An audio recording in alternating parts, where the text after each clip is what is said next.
کہ حضرت موسیٰ کلیم اللہ علیہ السلام اور فرعون بیٹھے ہوئے ہیں. ایک مرغا بولتا ہے تو فرعون پوچھتا ہے یہ کیا کہہ رہا ہے؟ موسیٰ علیہ السلام نے کہا یہ اللہ کی تسبیح اور حمد بیان کر رہا ہے، اللہ کی پاکی بیان کر رہا ہے. فرعون نے کہا کیا میرے علاوہ بھی کوئی رب ہے؟ یہ کیسے ممکن ہے؟ تو آپ نے دعا کی تو آپ کی دعا کی برکت سے وہ مرغا بآواز فصیح بولنے لگا اور زبان کے کھول کے اس نے کہا اللہ کی تسبیح بیان کی، اللہ کی حمد بیان کی. اسی طرح وہ اپنے تخت پہ بیٹھا تھا تو وہ کچھ تکبر کی باتیں کر رہا تھا، ناشکری اور گستاخی کی باتیں کر رہا تھا. موسیٰ علیہ السلام کو اس سے غصہ آیا اور آپ نے اس کے تخت کے اوپر ٹھوکر ماری جس سے وہ اسے گرا اور اس کے چوٹ آئی. اسی طرح بنے ہوئے گوشت، بکرے کا گوشت آپ کے سامنے رکھا گیا تو آپ نے دعا فرمائی، تم بِإِذْنِ اللَّهِ کہا، اللہ کے حکم سے اٹھو. تو بکرے کا گوشت جو اس کی ہڈیاں گوشت جڑنا شروع ہوئی اور معجزتاً وہ زندہ ہو گیا. یہ مسلسل واقعات جب فرعون دیکھتا اپنی بیوی آسیہ کو آپ کہتا تو یہ مجھے لگ رہا ہے کہ یہ وہی بچہ ہے جس کی نجومیوں اور کہانیوں نے مجھے خبر دی ہے. لیکن حضرت آسیہ بنت مزاحم فرعون کی بیوی کی نیک اور صالح اور موسیٰ علیہ السلام پر ایمان رکھنے والی تھی. یہ ہر وقت یہ کہہ کے ٹال دیتی کہ یہ جو کمالات تم دیکھ رہے ہو اس سے تو تمہاری بادشاہی اور مضبوط ہوگی، اس سے تمہارے ملک کو تخت کو اور بقا حاصل ہوگی. اس سے وہ پھر خاموش ہو جایا کرتا تھا. حضرت موسیٰ علیہ السلام کا پھر معمول یہ رہا کہ روزانہ آپ دریائے نیل کے کنارے چلے جاتے، وہاں پہ اکیلے نماز اور عبادت کے اندر مشغول رہتے. ایک دن ایک فرعونی نے آپ کو دیکھ لیا کہ آپ عبادت اور نماز کے اندر مشغول ہیں. اس نے آپ سے پوچھا آپ یہ کیا کر رہے ہیں؟ حضرت موسیٰ علیہ السلام نے کہا میں اپنے رب کی عبادت کر رہا ہوں. اس کپتی نے فرعونی نے کہا کہ کیا تمہارے والد کے علاوہ بھی کوئی رب ہے؟ لیکن چونکہ فرعون نے ہی موسیٰ علیہ السلام کی پرورش کی اس لیے ان کو والد کہا گیا. اور اس طرح کی عبادت اگر تم اپنے والد یعنی فرعون کے لیے کرو تو یہی تمہارے لیے کافی ہے. حضرت موسیٰ علیہ السلام نے فرمایا کہ میں فرعون پر اور تم پر اللہ کی لعنت بھیجتا ہوں. چنانچہ اس نے کہا کہ میں ضرور یہ تمہاری بات یہ تمہارا معاملہ فرعون کو بتاؤں گا. جو ہی وہ چلا تو موسیٰ علیہ السلام کی بددعا سے زمین شق ہوئی اور زمین نے اس کو پکڑ لیا. اس نے معافی طلب کی، آپ نے دعا کی، زمین نے اس کو چھوڑا. پھر اس اسی نیت کے ساتھ نکلا. الغرض 2-3 مرتبہ اسے زمین نے پکڑ لیا، زمین کے اندر دھس گیا. اس نے توبہ کی اور پھر وہ چھوٹا، یہاں تک کہ اس نے جب سچی توبہ کی کہ میں آپ کی یہ بات فرعون کو نہیں بتاؤں گا تو پھر وہ وہاں سے گیا. لیکن اس واقعے کے بعد اتنا ضرور ہوا کہ آہستہ آہستہ موسیٰ علیہ السلام کا عبادت کرنا، نماز میں مشغول رہنا فرعون کے دربار تک یہ بات پہنچ گئی، مشہور ہو گئی. اس کے وزراء کو پتہ چلنا شروع ہو گیا کہ موسیٰ علیہ السلام کو عبادت کرتے ہیں. یہ اس کے وزیروں، بشیروں، درباریوں نے، فرعونیوں نے فرعون کو بتایا. فرعون نے کہا کہ جب یہ نماز پڑھ رہے ہوں، عبادت میں مشغول ہوں، مجھے اس وقت خبر دینا. چنانچہ حضرت موسیٰ علیہ السلام جب نماز ادا کر رہے تھے، محو عبادت تھے، فرعون کو خبر دی گئی. فرعون اس وقت جب عبادت کر رہے تھے آپ تو آپ کے پاس فرعون پہنچ گیا. فرعون نے کہا کہ یہ تم کس کے لیے عبادت کر رہے ہو؟ حضرت موسیٰ علیہ السلام نے فرمایا کہ میں اپنے آقا و مالک کے لیے عبادت کر رہا ہوں۔ اس نے سوچا کہ موسیٰ علیہ السلام نے کہا کہ میں اپنے آقا و مالک کے لیے عبادت کر رہا ہوں جو مجھے کھلاتا بھی ہے اور مجھے پلاتا بھی ہے۔ فرعون نے کہا کہ سمجھا کہ یہ میرے متعلق ہی کہہ رہا ہے کیونکہ میں اسے کھلاتا ہوں، میں اس کو پلاتا ہوں، میں اس کا مالک ہوں، آقا ہوں۔ تو وہ یہ سمجھ کر پھر چلا گیا۔ حضرت موسیٰ علیہ السلام آپ پھر اپنی عبادت کے اندر محو رہے۔ موسیٰ علیہ السلام بنی اسرائیل کے عمر رسیدہ بزرگوں کو، کمزوروں کو اپنے پاس بلاتے، ان سے محبت کے ساتھ پیش آتے، ہمدردی کرتے اور ان کے ساتھ حسن سلوک کرتے۔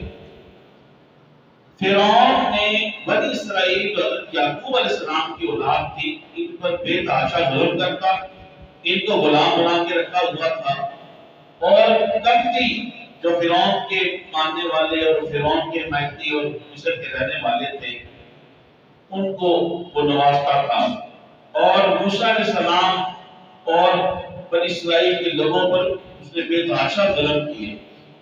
تو جب کبتیوں نے، فرعونیوں نے دیکھا کہ موسیٰ علیہ السلام بنی اسرائیل کے ساتھ بڑی محبت کے ساتھ پیش آتے ہیں، انہیں اس سے بڑی تکلیف ہوتی تھی۔ چنانچہ ایک مرتبہ ایک کبتی اور ایک بنی اسرائیلی شخص ان کے آپس میں درمیان تکرار ہوا، کیونکہ لکڑیاں وغیرہ باورچی خانے کے لیے فرعون کے کھانے کے لیے لے کے جا رہا تھا۔ تو کبتی جو تھا وہ ظلمن اور ناحق زبردستی بنی اسرائیلی شخص کے اوپر لکڑیوں کا گٹھا اور بوجھ اس کے اوپر ڈال رہا تھا۔ وہ اسے منع کر رہا تھا، اسے کھانے سے انکاری تھا۔ حضرت موسیٰ علیہ السلام یہ دیکھ رہے تھے، قریب سے گزرے تو بنی اسرائیلی نے موسیٰ علیہ السلام سے فریاد کی، مدد طلب کی۔ حضرت موسیٰ علیہ السلام آپ قریب گئے، جا کے کبتی کو سمجھایا کہ ظلمن ایسا مت کرو، جب وہ اتنا بوجھ کھانے کے قابل نہیں تو کیوں اس کے اوپر وہ بوجھ لاد رہے ہو؟ اس نے انکار کر دیا۔ موسیٰ علیہ السلام سے غصے میں ایک بکا اور ایک گھوسا اس کی پیشانی کے اوپر مارا، لیکن وہ ایسا موقع اور اس کو ایسی اس کی ضرب لگی کہ اسی سے وہ فوت ہو گیا۔ حضرت موسیٰ علیہ السلام کو یہ بڑا تعجب ہوا، یہ کیا ہوا مجھ سے؟ اللہ پاک نے ان کو بے پناہ طاقت عطا کی تھی، آپ کے یہ تو مجھ سے جو ہے وہ بات درست نہیں ہوئی۔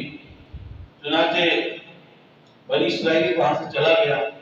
حضرت موسیٰ علیہ السلام نے اللہ کی بارگاہ میں رجوع کیا، یہ قرآن مجید کی آیت ہے۔ اللہ کی بارگاہ میں اس واقعے کے اوپر رجوع کیا، یا اللہ یہ مجھے سرزد ہوگی یہ بات، میں تیری بارگاہ میں رجوع کرتا ہوں۔ اللہ پاک نے حضرت موسیٰ علیہ السلام کے رجوع کو قبول فرما لیا، اور اللہ تبارک و تعالیٰ بڑا ہی غفور رحیم ہے۔ دوسرے دن وہی بنی اسرائیلی شخص جسے حضرت موسیٰ علیہ السلام نے بچایا تھا کبتی سے، اور وہ کبتی موسیٰ علیہ السلام کے مکے اور گھوسے سے ضرب سے مر گیا تھا، وہ بنی اسرائیلی کسی دوسرے کبتی کے ساتھ جھگڑ رہا تھا۔ لیکن آج کے دن وہ بنی اسرائیلی غلط تھا۔ بنی اسرائیل یعقوب علیہ السلام کی اولاد، وہ غلط تھا۔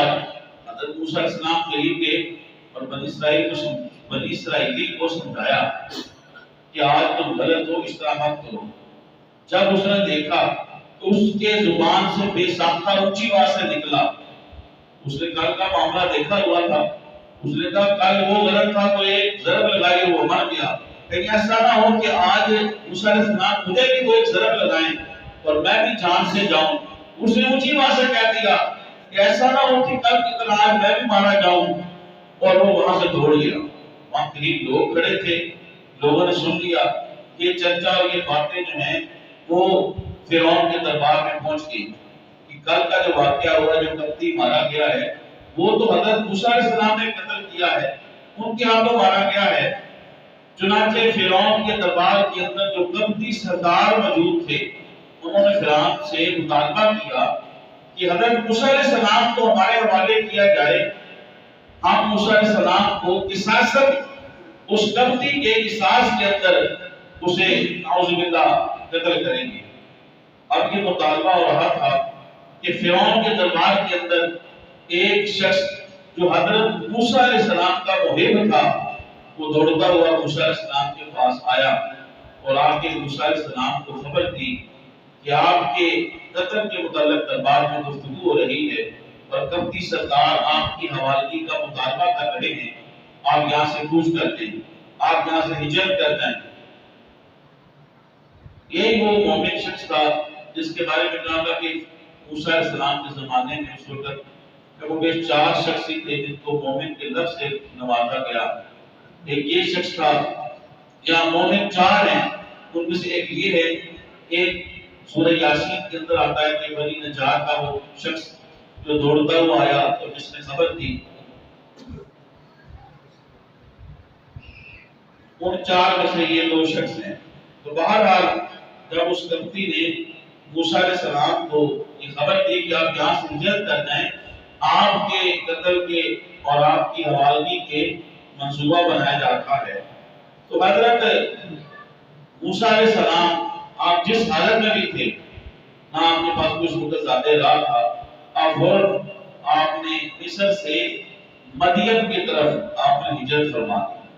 آپ کے پاس ایک قیمتی پوشاک تھی تو آپ نے اسے چرواہ نظر آیا، اس کو دے دی اور اس کے عوض میں اس سے ایک خونی لباس لے لیا جو راستے کی ضرورت تھی، اور اس سے ضرورت کی کچھ چیزیں لے لی اور پوشاک کی تھی اس کو دے دی۔ یوں کم و بیش مصر سے مدین کا راستہ پیدل 8 یوم، کم و بیش 8 دن رات کی مسافت تھی۔ تو حضرت موسیٰ علیہ السلام بغیر زیادہ راہ کے آپ 8 دن کی مسافت کو طے کرتے ہوئے آپ مدین کی طرف چل پڑے۔ چنانچہ آپ 8 دن کی کم و بیش مسافت کو طے کر کے آپ مدین کے اس کنویں پر پہنچ جاتے ہیں جس کنویں سے اہل مدین کے رہنے والے، یہاں پہ فرعون کی حکومت نہیں تھی، تو وہاں پہ لوگ پانی بھرتے تھے، اس کنویں سے اپنے جانوروں کو پانی پلاتے تھے، ہجوم لگا ہوا تھا۔ موسیٰ علیہ السلام اس ہجوم کے پاس کھڑے ہوتے ہیں تو کیا دیکھتے ہیں؟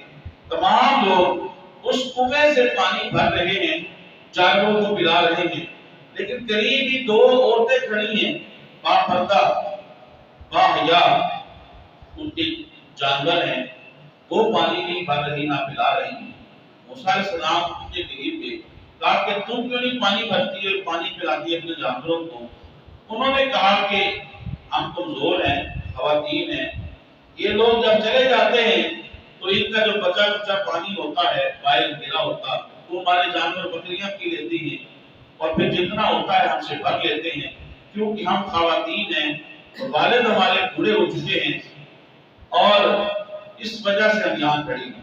حضرت موسیٰ علیہ السلام نے جا کے لوگوں کو کہا کہ تم ان خواتین کو کیوں نہیں پانی بھر کے دیتے، مدد کیوں نہیں کرتے؟ انہوں نے کہا کہ تم بھی کرنی تو کرو۔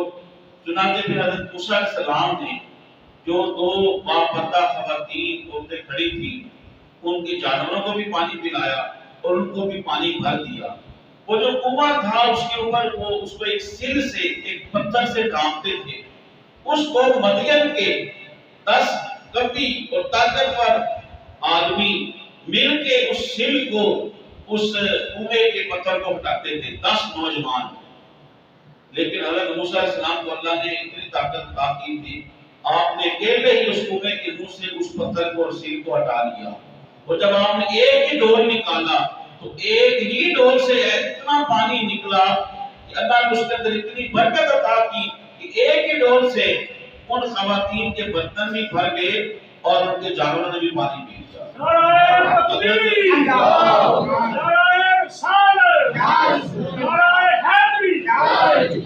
اب موسیٰ علیہ السلام 8 دن کی مسلسل سفر سے تھے، تھکاوٹ تھی، تو آپ ایک درخت کے نیچے تشریف فرما ہوں گے، تھکے ہوئے تھے، بھوک سے بے پناہ آپ کو بھوک تھی، اللہ کی بارگاہ میں التجا کرتے ہیں کہ یا اللہ تو بڑا ہی احسان فرمانے والا ہے، بڑا ہی رحم فرمانے والا ہے۔ ان دعاؤں کا مفہوم میں آپ کے سامنے عرض کر رہا ہوں۔ 8 دن کی سفر کی تھکاوٹ، بھوک اور پیاس کی شدت، چنانچہ وہ لڑکیاں اپنے جب گھر پہنچتی ہیں تو وہ حضرت شعیب علیہ السلام کی بیٹیاں تھیں۔ شعیب علیہ السلام اللہ کے پیغمبر خدا، ان کی بیٹیاں تھیں۔ شعیب علیہ السلام بوڑھے ہو چکے تھے، آپ نے وقت سے آنا جب دیکھا اپنی بیٹیوں کا، پہلے تو دیر سے آتی تھی، تو پوچھا کہ آج وقت سے پہلے کیسے آ گئی ہوں؟ بیٹیوں نے بتا دیا کہ آج ایک مسافر ملا تھا۔ مسافر اس لیے کہا کہ جب وہ پانی پلا کے تھکے ہارے دیکھا کہ یہ درخت کے نیچے بیٹھ گئی تو پھر کہا یہ مسافر ہی ہیں، تو وہ جہاں سارا واقعہ بتا دیا کہ ایک مسافر تھا، اس نے ہماری مدد کی۔ حضرت شعیب علیہ السلام نے فرمایا کہ فوراً جاؤ اور اس مسافر کو بلا کے لاؤ۔ قرآن نے اس کو بیان کیا جس کا مفہوم یہ ہے کہ ان میں سے ایک بیٹی جس کا نام صفورہ بتایا گیا، وہ انتہائی باحیا اور باپردہ طریقے سے حضرت موسیٰ علیہ السلام کی طرف جاتی ہیں اور موسیٰ علیہ السلام کے پاس جا کر کہتی ہیں کہ آپ کو ہمارے والد بزرگوار بلا رہے ہیں تاکہ اس کام کی اور اس جو آپ نے ہمارے ساتھ معاملت کی ہے اس کے اوپر جو ہے شعیب علیہ السلام آپ کو اجرت دینا چاہتے ہیں، ہمارے والد آپ کو اجرت دینا چاہتے ہیں۔ چنانچہ موسیٰ علیہ السلام آپ کی بیٹی کے ساتھ چل پڑے۔ یہاں پر حضرت موسیٰ علیہ السلام نے حضرت شعیب علیہ السلام کی بیٹی سے کہا آپ میرے پیچھے چلیں اور میں آگے چلتا ہوں، آپ میرے پیچھے چلیں اور میں آگے چلتا ہوں، اور جس گلی میں رستے میں اگر کہیں مڑنا ہو تو وہاں پتھر پھینک دینا، مجھے معلوم ہو جائے گا یہاں مڑنا ہے، اس طرف پھر میں مڑ جاؤں گا، تاکہ آپ اگر آپ آگے چلیں گی تو آپ کے پاؤں نظر آئیں گے، تو یہ پردے کے مناسب نہیں ہے، اس لیے میرے پیچھے پیچھے آپ چلیں گے۔ چنانچہ یوں حضرت شعیب علیہ السلام کی باپردہ اور باحیا بیٹی حضرت موسیٰ کلیم اللہ علیہ السلام کے پیچھے پیچھے چلتی ہے اور اپنے گھر لے آتی ہے۔ حضرت موسیٰ علیہ السلام شعیب علیہ السلام سے اللہ کے پیغمبر سے ملاقات کرتے ہیں، سارا واقعہ بتاتے ہیں، یوں پھر مصر سے میں چلا اور پھر یہ معاملہ ہوا، میرے جان کے ضربے ہوئے، اللہ کے حکم سے پھر میں نے ہجرت کی اور پھر یہاں تک میں پہنچا ہوں۔ تو شعیب علیہ السلام نے کہا کہ اب گھبرانے کی ضرورت نہیں، آپ امن میں ہیں۔ پھر حضرت شعیب علیہ السلام کے پاس ہی حضرت شعیب علیہ السلام سے جب گفتگو ہوئی تو آپ کی بیٹی نے کہا حضرت شعیب علیہ السلام کے والد کو کہ کیا یہ اچھا ہو اے ابا جان، والد گرامی، آپ اس کو اپنے پاس کام کرنے کے لیے رکھ لیں، کیونکہ یہ طاقتور بھی ہے اور امانت دار بھی ہے۔ چنانچہ اللہ پاک نے قرآن مجید کے اندر ارشاد فرمایا یا ابت استاجرہ ان خیر من استاجرت القوی الامین۔ آپ کے جس کا مفہوم یہ کہ والد ان کو اپنے پاس نوکری پہ رکھ لیں، یہ بڑے طاقتور ہیں اور امانت دار بھی ہیں۔ والد نے پوچھا یہ مسافر ہے تمہیں کیسے پتہ چل گیا؟ یہ طاقتور بھی ہیں اور امانت دار بھی ہیں۔ بیٹی نے کہا کہ میں نے اپنی آنکھوں سے دیکھا کہ اہل مدین کے 10 نوجوان جس سل اور پتھر کو اٹھاتے تھے بمشکل حضرت موسیٰ علیہ السلام نے کہتے اس سل کو اور پتھر کو جو کنویں کے اوپر کی ہٹا لیا اور پھر واپس رکھ دیا، اس لیے میں دعائیں دیتی ہوں کہ یہ طاقتور ہیں۔ اور پھر فرمایا کہ امانت دار اس لیے ہیں کہ جب میں اسے بلانے گئی تھی تو انہوں نے مجھے کہا کہ آپ میرے پیچھے چلے اور میں آگے چلتا ہوں تاکہ آپ کے قدم بھی جو ہے وہ میں نہ دیکھ سکوں، تو اس لیے میں گواہی دیتی ہوں کہ یہ طاقتور بھی ہیں اور یہ امانت دار بھی ہیں۔ اور اگر کسی کو کام پہ رکھا جائے تو اس سے بہتر کون سا آدمی ہوتا ہے کہ جو صحت کے اعتبار سے بھی اچھا ہو اور امیر بھی ہو، لہٰذا اس کو اپنے پاس رکھ لیا جائے۔ چنانچہ حضرت شعیب علیہ السلام نے حضرت موسیٰ علیہ السلام سے کہا آپ میرے پاس رہیں 8 سال، اور اگر تم اس سے بڑھا دو 2 سال زیادہ تو یہ تمہاری مرضی ہے، 10 سال 8 سال یا 10 سال، تو پھر میں اپنی بیٹی کا نکاح میں تمہارے ساتھ کر دوں گا، کیونکہ آپ بوڑھے ہو چکے تھے، بیٹی جوان تھی۔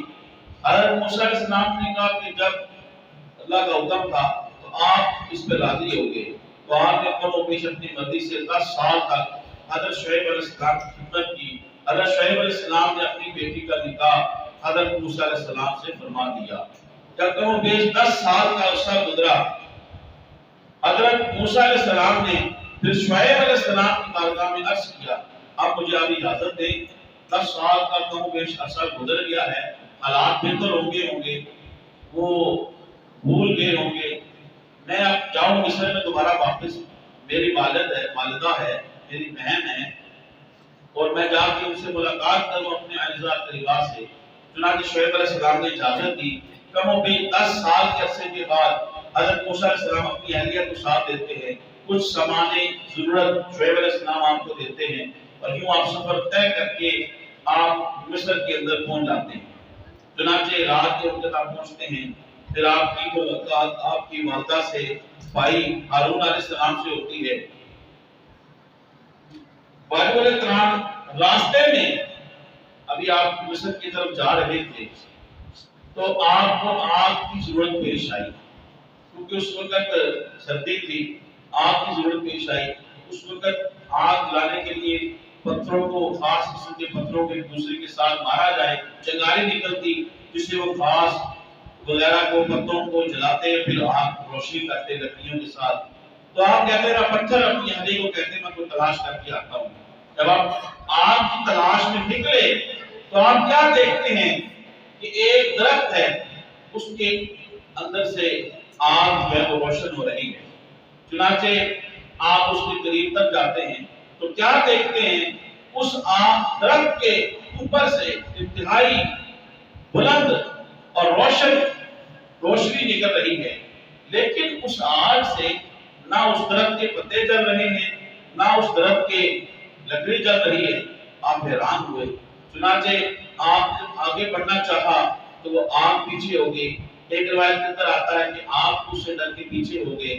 تو بہرحال آپ حیرانی کو سے دیکھ رہے تھے، نہ پتے چل رہے ہیں، نہ درخت چل رہا ہے، لیکن آگ چل رہی ہے، جس سے گرد و نواح کا تمام ماحول روشن اور نور علی نور اور منور ہو گیا ہے۔ اسی حیرانی کے عالم میں آپ کو اس آگ سے جو ہے آواز آتی ہے، انی انا اللہ رب العالمین، کہ میں تمہارا رب ہوں جو تمام جہانوں کا پالنے والا ہے، میں تمام جہانوں کا رب اللہ ہوں۔ چنانچہ آپ نے جب اس آواز کو سنا، اس آواز کو آپ کے جسم کی ہر اذان نے سنا، تو آپ نے محسوس کیا کہ یہ شیطان کی طرف سے نہیں ہے، کہ باقی آواز جو ہے یہ اللہ کی طرف سے ہے، جو غیب سے آ رہی ہے۔ چنانچہ حضرت موسیٰ علیہ السلام کو آپ کے آگے کھڑے تھے تو اللہ پاک نے موسیٰ علیہ السلام کو فرمایا، اے موسیٰ تمہارے ہاتھ میں کیا ہے؟ دائیں ہاتھ میں۔ تو آپ کیونکہ بکری چراتے تھے اس لیے آپ کی عادت ہو گئی تھی، آپ آسا لکڑی اپنے پاس رکھتے تھے۔ تو کہتے ہیں دائیں ہاتھ میں کیا ہے؟ اللہ کو معلوم ہے کیا ہے، لیکن پھر بھی اللہ پوچھ رہا ہے کہ یہ کیا ہے، کیونکہ اس نے آگے چل کے بہت بڑا اجدہ بننا تھا، تاکہ اس لیے پوچھ رہا تھا کہ موسیٰ کو بھی صحیح طور پہ یقین ہو جائے کہ میری ہاتھ میں لکڑی ہی تھی۔ چنانچہ یہ بھی حکمت تھی پوچھنے کی۔ پوچھا کیا تمہارے ہاتھ میں؟ دائیں ہاتھ میں کہا عصا ہے، اس سے میں سہارا لیتا ہوں، اس سے میں پتے وغیرہ چاٹتا ہوں اور دوسرے کام کاج میں ضرورت کی پورے کرتا ہوں۔ حضرت اللہ پاک نے فرمایا اے موسیٰ اس کو پھینک دو۔ جب حضرت موسیٰ علیہ السلام نے اللہ کے حکم سے اس آسان کو، لکڑی کو جب پھینکا تو بہت بڑا سانپ اور اژدہا بن گیا، بڑے بڑے بلند کامل درختوں کو کھا گیا، بڑے بڑے پتھر اس کے سامنے آتے ان کو بھی کھا گیا۔ یہ دیکھ کے حضرت موسیٰ علیہ السلام بتانا ہے بشریت، آپ تھوڑا سا پیچھے ہٹے۔ اللہ تعالیٰ نے فرمایا موسیٰ ڈرنا نہیں، ہاتھ آگے بڑھا اور اس سانپ کو پکڑ لے۔ چنانچہ حضرت موسیٰ علیہ السلام نے جب اس سانپ کو پکڑا تو فوراً لکڑی بن کے، عصا بن کے آپ کے ہاتھ میں آ گیا۔ پھر اللہ پاک نے حضرت موسیٰ علیہ السلام کو فرمایا وَاسْلُكْ يَدَكَ إِلَىٰ جَنَاحِكَ تَخْرُجُ بَيْضَاءَ مِنْ غَيْرِ سُوءٍ آیَةً أُخْرَىٰ۔ فرمایا کہ اے موسیٰ اب اپنے ہاتھ کو اپنی بغل میں ڈال۔ یہ دوسرا معجزہ تھا جو آپ کو اس وقت ملا۔ فرمایا کہ اس کے اندر بغل کے اندر ڈال اور جب نکالے گا تو یہ چمکتا ہوا روشن ہاتھ ہوگا۔ چنانچہ جب اپنے بغل کے اندر ڈالا اور جب وہ باہر نکلا وہ چمکتا ہوا روشن تھا۔ اس سے بھی کئی پھر فوائد اور معجزات، اس سے کئی فوائد ہونے کو ملے۔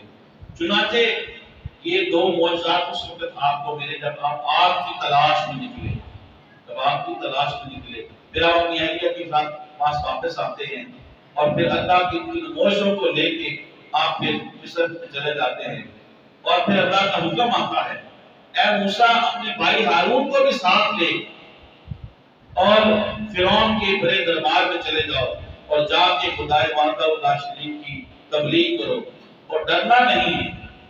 چنانچہ حضرت موسیٰ علیہ السلام اور حضرت ہارون علیہ السلام فرعون کے دربار میں چلے گئے اور جا کے اسے بتایا کہ میرا بھی ایک رب ہے، تمہارا بھی ایک رب ہے، اور وہ خدائے وحدہ لا شریک، ایک ہی ذات ہے جو سب کا مالک اور خالق ہے۔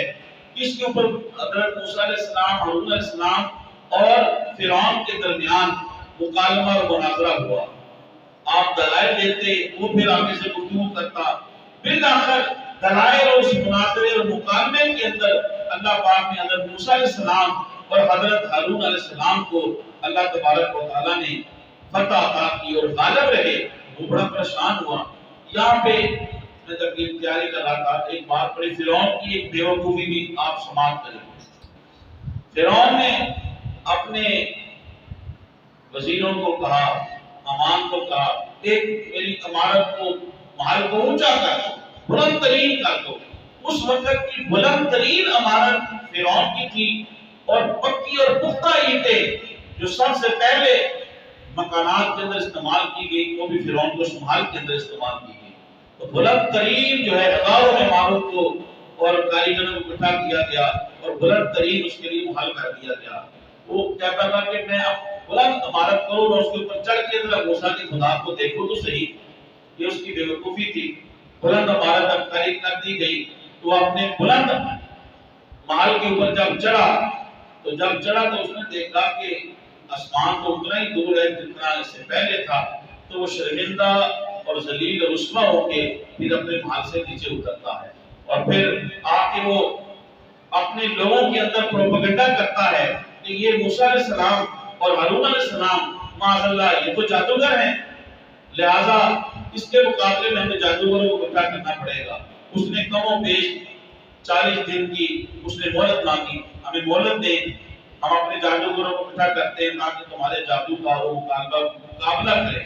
آپ نے کہا ٹھیک ہے۔ چنانچہ اس نے طول و عرض سے لالچ دے کے چوٹی کے جادوگروں کو اکٹھا کرنا شروع کر دیا گیا۔ ہزاروں جادوگروں کو جو اپنے فن کے اندر ماہر تھے فرعون نے جو ہے وہ جمع کر لیا۔ جب جمع ہو گئے پھر دن مقرر ہوا تو حضرت موسیٰ علیہ السلام ہارون علیہ السلام نے کہا دن وہ ہوگا جو تمہاری عید کا دن ہے تاکہ لوگ زیادہ ہوں گے، اس دن زیادہ لوگ یہ بات دیکھیں۔ چنانچہ طے ہو گیا، وقت جب آ گیا موسیٰ علیہ السلام اور ہارون علیہ السلام بھی آ گئے، اور ادھر سے فرعون اور فرعونی اور قبطی اور اس کے تمام جادوگر جو ہیں وہ کھلے میدان کے اندر آ گئے۔ یہاں پہ آپ ایک بڑی توجہ سے بات رکھیں، یہ واقعات سننے سے کچھ سیکھنا بھی چاہیے، یہ بڑی توجہ طلب اور بچوں کے لیے اور نوجوانوں کے لیے بڑی خاص بات ہے، اس سے آپ کچھ حاصل ہوگا۔ جادوگروں نے کہا موسیٰ علیہ السلام سے، جب وہ سارے اکٹھے ہو گئے آمنے سامنے، تو جادوگروں نے موسیٰ علیہ السلام سے پوچھا، جس کو قرآن میں بیان کیا، اس کا مفہوم یہ ہے کہ آپ پہلے اپنا کام دکھائیں گے یا ہم اپنا جادو دکھائیں؟ انہوں نے پوچھا ادبن۔ حضرت موسیٰ علیہ السلام نے کہا نہیں، تم جائے وہ اپنا کرتب وغیرہ دکھاؤ۔ روایت کے اندر آتا ہے یہ جو ادب کیا وہ جادوگروں نے، اسی ادب کی وجہ سے اللہ تعالیٰ نے وہ جادوگروں کو جو ہے اللہ تعالیٰ نے موسیٰ علیہ السلام پہ ایمان لانا نصیب کر دیا۔ ورنہ جو معجزہ ہوا تھا وہ تو فرعون نے بھی دیکھا تھا، تمام کبتیوں نے دیکھا تھا، مصریوں نے دیکھا تھا، لیکن وہ کیوں ایمان نہیں لائے؟ اس لیے کہ وہ جادوگر جو آئے تو موسیٰ علیہ السلام کے مقابلے میں تھے، لیکن ادب کیا کہ آپ پہلے یہ کام کریں۔ اس ادب کی وجہ سے علماء نے لکھا ہے کہ اللہ پاک نے ان جادوگروں کو جو کئی ہزار تھے سب کو ایمان کی دولت عطا کر دی۔ نہ صرف ایمان کی دولت عطا کی، آئے صبح کافر تھے لیکن جب واپس پلٹتے ہیں تو شہادت کا درجہ پاتے ہیں۔ انہوں نے اپنی رسیاں پھینکی، نظر بندی کر دی، میدان کے اندر ہر طرف سانپ ہی سانپ ہیں، ایک دوسرے کے ساتھ پھل کھاتے ہوئے تمام لوگ ڈر گئے۔ اللہ پاک نے موسیٰ گھبرائیے نہیں، اپنی عصا کو پھینکے۔ حضرت موسیٰ علیہ السلام نے جب اپنے عصا کو پھینکا تو میدان کے اندر جو ہے وہ جتنے بھی ان کی رسیاں تھی ان سب کو جو ہے ایک لمحے کے اندر آندر فاندر جو ہے وہ موسیٰ علیہ السلام کا عصا جو بہت بڑا اجدہا بن گیا تھا وہ سب کو کھا گیا۔ پھر موسیٰ علیہ السلام نے جب اپنا ہاتھ آگے بڑھایا تو پھر عصائے موسیٰ بن گیا، پھر وہ چھوٹی چھوٹی سی بن گئی۔ یہ دیکھ کے فرعون کے جادوگر اپنے جادوگری کے اندر بڑے ماہر تھے، وہ سمجھ گئے کہ یہ جادوگر نہیں ہیں، یقیناً یہ حق پرست ہیں اور حق پر ہیں۔ فوراً وہ سجدے میں گر گئے. جب وہ سجدے میں گرے اللہ تعالیٰ نے وہ سب کو جنت کے اندر ان کے محلات اور ان کے ٹھکانے دکھا دیے. فرعون نے کہا کہ یہ تو پھر موسیٰ علیہ السلام اور ہارون علیہ السلام کے شاگرد لگتے ہیں, یہ تو ان کی آپس میں ساز باز تھی, یہ تو مجھے پتہ نہیں تھا. اس نے یہ پھر پروپیگنڈا کیا اور پھر ان سب کو بڑی بے دردی کے ساتھ جو موسیٰ علیہ السلام پر جادوگر ایمان لائے ان سب کو اس نے شہید کروا دیا, مروا دیا. لیکن یہ اللہ تعالیٰ کی قدرت ہے, آئے فرعون کے مقابلے میں تھے لیکن اللہ تبارک و تعالیٰ نے ادب کی وجہ سے ان کی قسمت کے اندر ایمان لانا لکھ دیا. یہاں پر ایک عذرائے تباہ, میں بات ہم پڑھ رہے تھے تو ہمارے شیخ العزیز سے فرماتے تھے یہ عذرائے تباہ بات ہے, تو ہمارے شیخ العزیز سے فرماتے تھے کہ یہ جو پتلا بندہ ہوتا ہے نا یہ بھی عصائے موسیٰ ہے. جو پتلا بندہ ہوتا ہے عصائے موسیٰ ہے. تو میں کہ روٹیاں کھا جاتا ہے لیکن پھر پتلا کا پتلا ہوتا ہے عصائے موسیٰ. کہ میدان کے اندر سارے جادوگروں کی رسیاں کھا گیا لیکن جب ہاتھ بڑھایا تو واپس وہ عصائے موسیٰ ہی بن گیا. تو یہ بہرحال یہ جب ہم پڑھ رہے تھے اس دوران شیخ العزیز صاحب نے ہمیں عذرائے تباہ اللہ تعالیٰ کے درجوں کو بلند فرمائے ارشاد فرماتے ہیں. فرعون کی بیوی حضرت آسیہ جب ہر مرتبہ یہ دیکھتی, میں نے 3-4 واقعے پچھلے بیان کیے ہیں, مرغے کا اللہ کی تصویر بیان کرنا, بنے ہوئے بکرے کا زندہ ہو جانا, اس کا تخت نیچے گرنا, اور پھر یہ سارے واقعات دیکھتی, پھر یہ سانپوں والا واقعہ. تو جب وہ دیکھتی کہ ہر بار ہی موسیٰ علیہ السلام غالب ہیں تو وہ پھر آپ پہ ایمان لے آئی, دل سے وہ آپ پر ایمان رکھتی تھی, آپ پر ایمان لے آئی. پھر جب موسیٰ علیہ فرعون کی ایک بیٹی تھی, اس کو کنگھی کر رہی تھی جو خاتون جو کنیز, وہ حضرت موسیٰ علیہ السلام پر ایمان رکھتی تھی. جب وہ فرعون کی بیٹی کو کنگھی کر رہی تھی اس کے ہاتھ سے کنگھی گری تو اس کے منہ سے نکل گیا بسم اللہ, اللہ کا نام نکلا. تو فرعون کی بیٹی نے کہا یہ تو کس کا نام لے رہی ہو, کیا میرے والد کے علاوہ بھی کوئی رب ہے؟ کہا ہاں, جو تیرے والد فرعون کا بھی رب ہے اور ہم سب کا رب ہے, موسیٰ کا بھی رب ہے, وہ خدا بادشاہ لا شریف ہے. فرعون کی بیٹی نے اسے مارا, والد کو جا کے بتایا. والد نے کہا تم نے باز نہیں آنا موسیٰ علیہ السلام کے رب پر ایمان لانے سے. اس نے کہا کہ نہیں. پھر اس کو لٹایا گیا اور اس کے ہاتھ پاؤں کے اوپر بیٹھے کیلیں گاڑی گئی. اور کہتے ہیں کہ کیلوں کا جو سب سے پہلے عذاب اور سزا دی یہ بھی فرعون بدبخت کی داستانی ہے. اس لیے قرآن کے اندر فرعون کو کہا گیا ہے فرعون ذل اوتاد, میخوں والا فرعون, کیلوں والا فرعون. چنانچہ کیلے اس کے ہاتھ پاؤں کے اندر پھونک دی گئی. کہا کہ ابھی ایمان چھوڑ دو, فرمایا کہ ابھی میں اللہ کے اوپر ایمان نہیں چھوڑوں گی. پھر اس کے جوان سالہ بیٹے کو سامنے لایا گیا, بے دردی سے اسے قتل کر دیا گیا, دوسرے بیٹے کو بھی قتل کر دیا گیا, لیکن پھر بھی اس ایمان نہیں چھوڑا, یہاں تک کہ بے دردی کے ساتھ اس کو شہید کر دیا گیا. اب موسیٰ فرعون کی بیوی حضرت آسیہ یہ بھی دیکھ رہی تھی, اب ایمان اور زیادہ ہو گیا. اب حضرت موسیٰ حضرت آسیہ کا ایمان کا اظہار ہو گیا. تب فرعون کو پتا چلا کہ میری بیوی حضرت آسیہ بنت مزاحم یہ بھی موسیٰ علیہ السلام پر ایمان رکھتی ہے اور خدا پاک علیہ السلام کی مانگتی ہے. اس نے کہا کہ اور بڑا پتھر اور وزنی پتھر منگایا جائے اور اس کو لٹا دیا جائے اور اسے پوچھا جائے اگر تو یہ میرے اوپر ایمان رکھتی ہے اور مجھے رب مانگتی ہے. فرعون نے کہا اس کو باعزت واپس لے آئیں, یہ میری زوجہ ہے. اگر یہ میرے اوپر ایمان نہیں رکھتی, مجھے رب نہیں مانگتی اور ایک خدا پاک اللہ شریف اور موسیٰ علیہ السلام پر ایمان رکھتی ہے, بہت بڑا وزنی پتھر اس کے اوپر مار دیا جائے. اور بعض روایتوں کے اندر کہ کیلوں کے ساتھ وہ جو ہے وہ گاڑ دیا گیا, ہاتھ پاؤں کے اندر اوپر وزنی پتھر آپ کو پھینک دیا گیا. تو بہرحال یوں حضرت آسیہ بنت مزاحم کو بھی بے دردی کے ساتھ فرعون نے جو ہے وہ شہید کر دیا.